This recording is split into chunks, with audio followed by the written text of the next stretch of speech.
Okay, welcome back to the channel, and you must have imagined my delight when I saw this article pop up on Sky News the other day that A1GP is possibly making a comeback.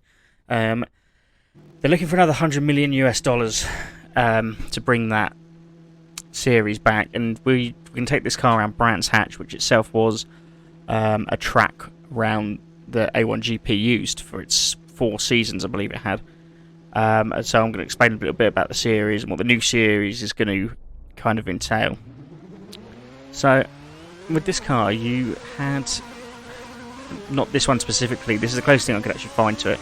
But first, sorry, I'll say that just turn your quality on YouTube up to 10 ACP, and then you get the best definition for this, because sometimes with Assetto Corsa it doesn't, it's not as good. So anyway, what did these cars have? Well, they had a Ferrari/Maserati engine in the early years that ran a 4.5 litre V8 engine, which, that's incredible. I mean, Formula 1 at the time was only running well, for the part of that was running a 2.4 litre V8. The scream on these things was absolutely unbelievable. It had, I believe, I can't think who made the chassis. I don't know if Ferrari did that as well. But the car was basically meant to be modelled on the F2004, which, as we all know, this channel is the biggest fanboy of that car. Probably my favourite racing car ever. But you look at the series in a whole, so for anyone who didn't see A1GP, if you have seen this, yeah, forgive me. If you have seen A1, forgive me, but A1GP is basically, it was the brand of the World Cup of Motorsports, so you didn't have a team like, oh my god, sorry, yeah, you didn't have teams like Ferrari, McLaren, Mercedes, Red Bull, whoever. You had countries, so Ireland, Great Britain, Pakistan had a team, Brazil, etc. And the rule was that you could only pick drivers from those countries. So, for example, if it did come back, a lot of people's dream team would be Mick Schumacher and Sebastian Vettel. No, that's what you could have, but the team owner didn't need to be from that country, and the staff who worked there, so your mechanics, didn't need to be from that country either. And it's quite interesting because you saw a range of drivers come through. I mean, people that I urge you to go on the Wikipedia page, see all the people that drove in this series. I mean, just people you've never ever heard of before, like, that didn't make it to Formula 1 and stuff, but are actually quite successful in this. And you also got them alongside like some of your superstars or heroes from the past, or even people that would go on to be huge names. You know, Checo Perez was in this series, for example, only for 1 season. Nico Hülkenberg had quite a few wins here, believe it or not. And Max Verstappen's dad, Jos, actually raced in this and won a Grand Prix. That's, yeah, when Jos wasn't overly successful in Formula 1, he did have a couple of podiums, but here he won races, you know, and with all the cars as equal as they were, and it really, really showcased the talent that was on offer. Everything was more equal, and yeah, it was just such a different beast. I mean, I was watching back the Grand Prix of Durban, which A1 went to Durban in South Africa, and it was an absolutely phenomenal track, and the grandstands were absolutely packed. You know, Formula 1 was actually worried about this series at one time. Yes, it did go under in the end, and I'll come on to that a bit later. But Formula 1 was worried because it was a time in Formula 1 where things were a bit uncertain. Teams weren't happy. You know, there was talks of the Concord Agreement not being signed, and you know, certain things like that. And you look at it and you think A1 could have really capitalised on that, but it didn't for some reason. Yeah, and then eventually it went bust. I mean, there was always plans to revive it, things like that. And now, I mean, this has got to be the first time in 13 years that we've, you know, heard anything about A1 looking to bring it back. Would it necessarily be called A1 again? I don't know. I mean, that's what they're sort of branding it as. But honestly, there's a real market for this. And one of the things, you know, with this channel, my obsession with loud engines, how they have to be V8s and things, and I always talk about the sustainable fuel element, that's the way forward. But these engines were running biofuels, and this was what, early 2000s? This was happening. And you think, how ahead of the curve was A1 Grand Prix? And you think now, I mean, there's such a market for this. If this comes back with loud engines and biofuels running them, everybody's happy. The hardcore fans get the noise.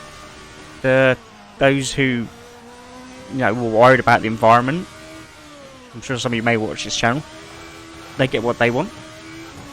I think it's generally a better way to run things. I mean, would it topple Formula 1? I mean, it said it's in the Sky News article, which I'm actually going to attach to the video, but I'll put that in the description. They said that they want to work alongside Formula 1, so they'll run a different schedule to it. And you think with that there's possibly a chance that this could actually, I wouldn't say topple Formula 1, but it would give it a good run for its money. And do you imagine that the ticket prices would be cheaper? It'd be cheaper to put on a race, you'd hope. I'm ready for this coming back. And they say the top speeds could reach 350 kph, which, I mean, Formula 1's getting nowhere near that in some of these circuits, which is great. I mean, we can have a go. I believe Mike Gascoigne is involved. He's one of the top men at Jordan. Laurent Rossi at Alpine. Currently, these big heavyweights. I mean, 100 million in rich man's terms. I mean, to us it's a fortune, but in rich man's terms and doing something for a business, that's not a lot at all. And you think, what's that to Laurent Stroll? That's pocket change to him. What if he wants to get involved in this? Have Aston Martin making the chassis, for example, with Toto Wolff, another billionaire, something he could get involved in. Do you know who I do think will be involved in this? And I think that's Sebastian Vettel. Now, not because he's retired, but he's been big on. I was at Silverstone last year, where he took the old Nigel Mansell Williams around, and it was run on synthetic fuels, I believe.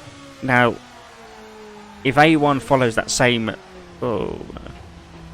A1 follows that same formula, that same engine formula, this is a real chance for Sebastian. I know he's working on a project like that.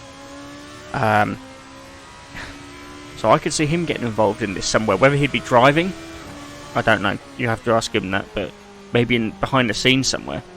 But yeah, this is such an opportunity for us. I mean, we've been crying out for something like this for a long, long time. I wish A1 would have kept going. I mean, I implore you, once you've seen this video, once you've liked and subscribed, and maybe dropped a comment, I implore you, type in an old A1GP race from somewhere like Durban was a good one. I watched that the other day. It was utterly brilliant. I mean, I was engrossed the whole 2 hours because I never watched A1GP when it was around. I really regret that now. But all the races are on YouTube. Definitely just study it a bit more and you'll be absolutely blown away because it's a phenomenal series. It's more on the country, more on the team rather than the driver. Like Formula 1, the drivers are just so glorified. It's created, it's like obsessive almost,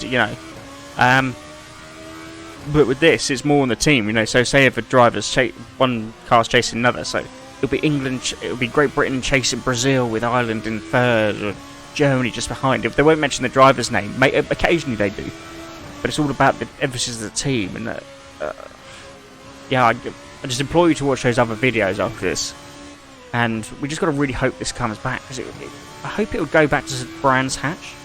I hope it would maybe go to these circuits that Formula 1 sort of forgot. And yeah, I mean, I would say it definitely will have street circuits. I'd love it to go back to Durban, because that was an unbelievable track. Unreal.